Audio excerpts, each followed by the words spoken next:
Bab 139, Pertemuan Jenny dan Dion. Pagi-pagi, Cindy dan Dion sudah berangkat ke bandara.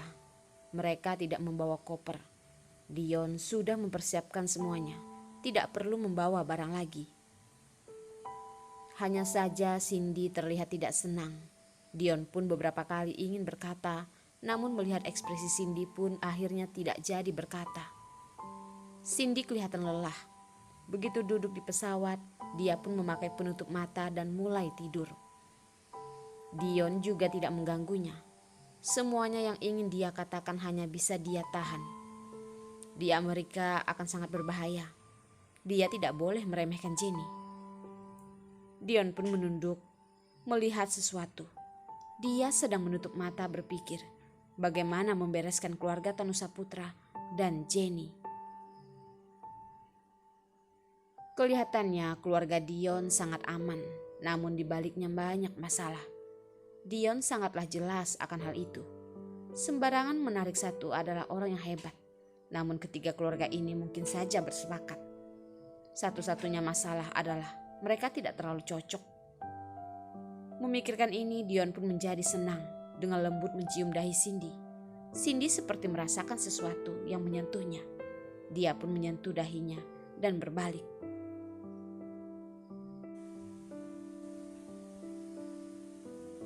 Tanpa sadar mereka pun sudah sampai di Amerika.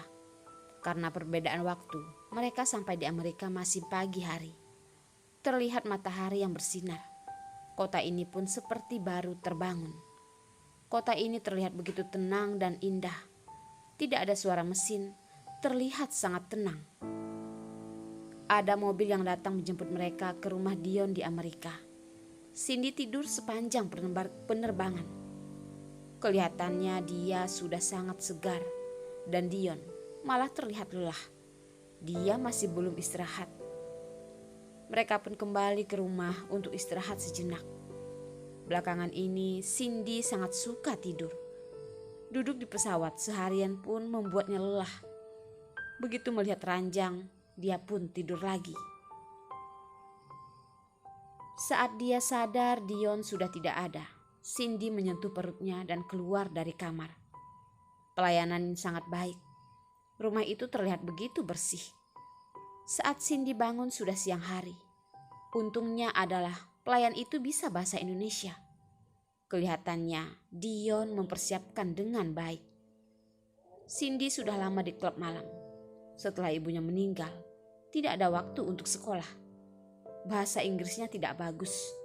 Di tempat yang asing ini, dia sangat sulit untuk menjalankan hidup.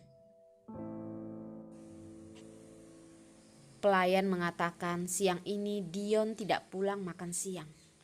Cindy pun mengiyakan dan tidak berkata lagi. Dia hanya menyantap makanannya.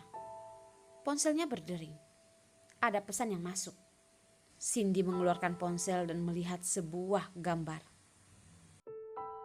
Di dalam foto itu terlihat Jenny dan Dion yang sedang makan.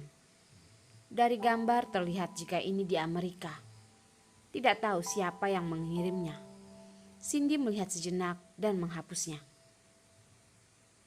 Sekarang si Dion tidak di sini karena sedang makan dengan Jenny. Cindy pun menelpon Dion. Sedang sibuk. Tidak ada yang jawab. Wajah Cindy pun tidak berekspresi. Dia pun lanjut makan. Tidak peduli siapa yang mengirim foto ini. Apa tujuannya? Dia sudah percaya. Apa yang orang ini lakukan sudah berlebihan. Sekarang dia sudah memutuskan untuk meninggalkan pria yang bernama Dion ini. Mereka berdua sudah tidak ada harapan. Telepon Dion dalam nada diam. Sekarang dia memang sedang bersama Jenny. Mereka berdua seperti saat kuliah, duduk di kafe dan membicarakan masalah. Hanya saja perasaan mereka sudah berubah. Dengar-dengar belakangan ini kamu kembali ke Indo ya? Dion perlahan berkata. Jenny pun tersenyum perlahan dan berkata, Sejak kapan kakak kelas begitu mengikuti jejakku? Dion menaikkan alis. Wanita ini, dia tahu kemampuannya tidaklah buruk. Namun dia meremehkan ambisinya. Kamu ikut campur dalam masalah Hendra. Apa tidak takut dapat balasan? Ucap Dion. Di matanya Jenny yang berada di Amerika bahkan ikut campur dengan masalahnya. Sungguh berani. Apalagi kekuasaan Dion di Amerika adalah mafia. Dan keluarga Jenny adalah orang putih. Ingin menyentuh mafia, dia benar-benar wanita hebat. Apakah senior sedang mengkhawatirkanku? Jenny tersenyum lembut. Dion tahu jika dia tidak akan mendapatkan informasi apapun dari percakapan ini. Dion tidak dapat memungkiri ini. Dari tas, Jenny mengeluarkan undangan dan berkata, "Besok adalah perjamuan saya yang berhasil menjadi pewaris keluarga. Saya harap nantinya kamu datang. Bagaimanapun, kamulah yang membantuku hingga berada di titik ini." Dion tersenyum. "Saya akan pergi. Oh ya, sebagai senior, saya ingin mengingatkanmu.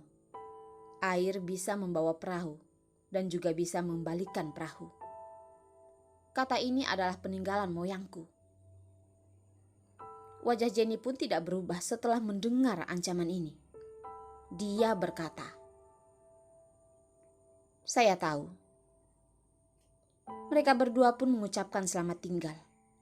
Dion pun melihat telepon dari Cindy, menelpon balik untuk menanyakannya ada apa. Cindy hanya berkata, "Melihatmu tidak ada, jadi menelpon untuk menanyakan kamu kemana." Dion teringat Cindy yang mengatakan nama Jenny pun menjadi marah. Jadi dia tidak mengatakan nama itu dan berkata, "Aku pergi menemui seorang teman lama untuk mengurus masalah. Malam aku akan bawa kamu makan di luar. Mencoba makanan lokal Amerika ya." Cindy menjawab dan menutup telepon.